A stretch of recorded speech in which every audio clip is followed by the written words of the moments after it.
تو یس اس میں تو اسی لیے تو حماس نے اتنا ٹائم لیا, اسی لیے تو حماس شروع میں نہیں مان رہا تھا کہ میں اس کو کروں گا. نیگوشیٹرز نے اس میں بیچ میں پڑھ کے بتایا کہ اگر ہم نہیں مانتے ہیں تو جو اسرائیل کہہ چکا ہے, جس کی ڈیڈ لائن اور الٹیمیٹم کل شب 12 بجے کے قریب ختم ہو رہی تھی, اس سے پہلے ٹرمپ نے جب اناؤنس کیا تو اس کے بعد وہ 2.5 لاکھ سے زیادہ فلسطینی بوڑھے بچے جوان وہاں جو تھے جو نکل نہیں سکے غازہ سٹی سے, تو ان کو کیا کہا گیا؟ ان کو کہا گیا کہ وہ ٹیررسٹ سمجھے جائیں گے, وہ ٹیررسٹوں کے سپورٹر سمجھے جائیں گے. اس کا مطلب تو یہ ہے کہ بم اور بارود کی آگ برس پڑنی تھی اور ہزاروں افراد جو ہے وہ شہید ہو جاتے.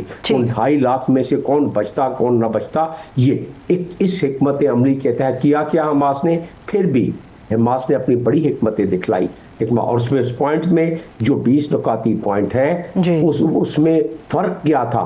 نیتن یاہو جو کہ شروع سے 11 سپٹمبر کو بھی اس نے آخری مرتبہ کیا کہا کہ یہ پورا فلسطین ہمارا ہے, کوئی there is no question of two state theory, فلسطین اٹ از آورس, یہ لفظ اس کے میں ریپیٹ کر رہا ہوں, انگریزی میں اس نے کہا تھا.